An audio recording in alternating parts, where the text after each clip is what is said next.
speak in English. My colleague Chaiwan will make sense of what I say. Mr. Mayor, councillors, members of Parliament, thank you very much for the invitation to our office to speak this afternoon. 네, 저는 영어로 진행을 하고 통역을 같이 제공하겠습니다. 네, 안녕하십니까. 오늘 서울시의회의 유엔인권사무소 서울사무소를 추천해 주셔서 감사합니다. As parts of the state of the Republic of Korea, the national government, the local government, the regional government, you all have obligations in terms of human rights within your mandate and competence. That's clear.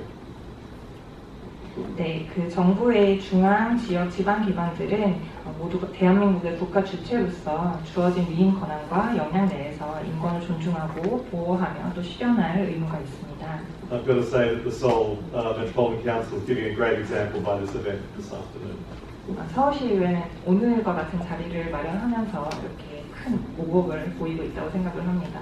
Our office was established here in 2015 to monitor and analyse information about serious human rights violations in the DPRK. 유엔인권사무소 서울사무소는 2015년에 설립되었는데요. 설립 이후에 북한 내의 심각한 인권 침해 행위를 모니터링하는 그리고 정보를 수집하고 분석하는 역할을 맡았습니다. We've now grown. Mr. Mayor just asked me how big we were. We've gone from 5 to 15 people in that time. 방금 시장님께서 저희 서울사무소 규모가 어떻게 되냐고 물어보셨는데 저희가 사실 처음에는 5명으로 시작했다가 이제 10명 이상이 되면서 좀 규모가 커졌다고 말씀드릴 수 있습니다. And this is partly because the human rights situation in DPRK has been getting worse. 그 이유 중에 하나는 지금 북내 인권 상황이 점점 더 나빠지고 있기 때문이라고 생각을 합니다. Since the start of COVID, the country has been closed, the borders have been closed, it's been in complete isolation, but the reports we get make it clear that there's a high level of food insecurity and impoverishment, as well as a lack of access to medicines and basic livelihoods in the country. 지금 코로나19 유행이 시작하면서 북은 국경을 봉쇄하고 또 이후에 완전히 고립된 채로 지내왔는데요.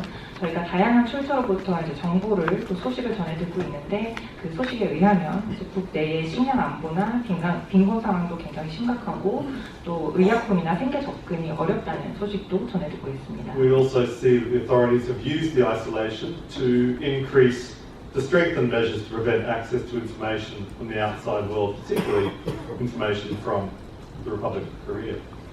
그리고 북 당국은 이 고립이라는 것을 활용해서 특히 외부 정보에 대한 접근을 차단하는 그런 수단으로 사용하고 있는데 특히나 대한민국에서 오는 그런 정보를 차단하고자 하는 그런 모습을 보이고 있습니다.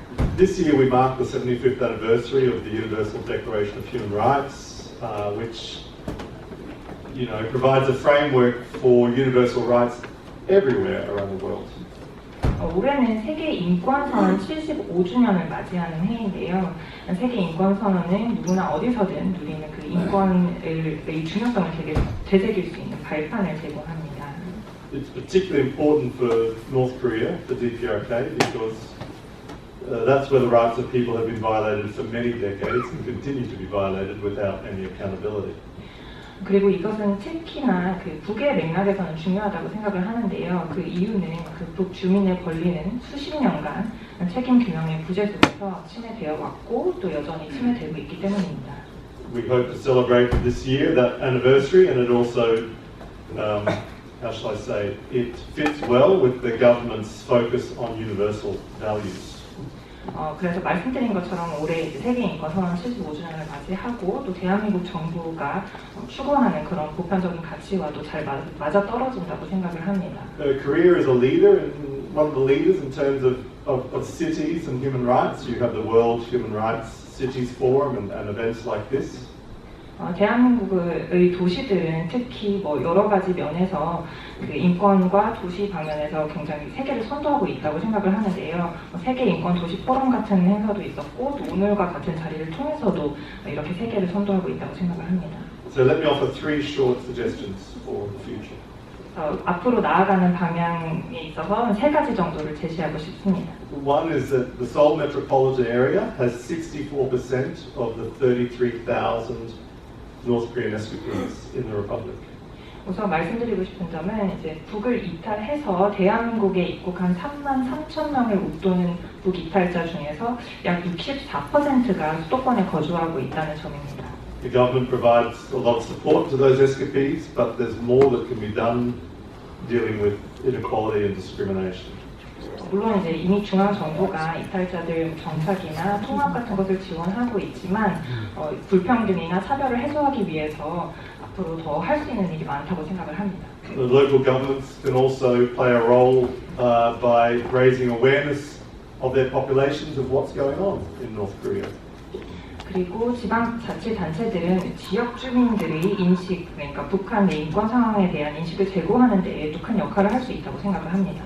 Since I came here 6 months ago, a number of people said to me, young South Koreans don't really care about what happens in North Korea. 제가 6개월 정도 전에 처음 한국에 이제 도착을 했는데 제가 그 이후에 자주 들었던 이야기가 요즘 청년층, 대한민국 청년층들은 특히 뭐 북에서 어떤 상황이 일어나고 있는지에 대해서 관심이 없다는 이야기를 들었습니다. I don't know if this is true, but what it says is that we all have a responsibility to try to draw attention to the human rights violations in North Korea. 저는 이 이야기가 정확한지 판단할 수 있는 입장은 아니지만 다만 어디서 발생하는 인권 위기이든 북에서 발생하는 특히나 북에서 발생하는 인권 위기라면 이에 대해서 끊임없이 이목을 집중시킬 필요가 있다는 점은 제가 분명히 알 수 있었습니다. The final thing is when the borders reopen, cities in South Korea, including Seoul, can provide humanitarian assistance as you have done in the past, either directly or through our NGO partners.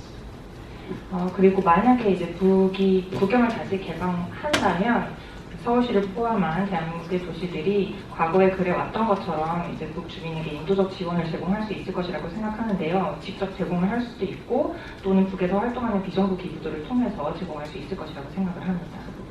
So let me take this opportunity also to thank the Metropolitan Government for its support for our office, including the support to our office space, which has allowed us to focus our resources on monitoring and reporting more directly on the human rights situation in the DPRK. 그리고 이 기회를 빌어서 서울시의 서울시의회에 서울 유엔인권사무소의 사무실 공간을 지원해 주셔서 감사하다는 말씀을 전하고 싶습니다. 너그럽게 지원을 해주신 덕분에 저희는 그 북 인권 개선을 위한 모니터링이나 보고 업무에 더욱더 집중할 수 있었습니다.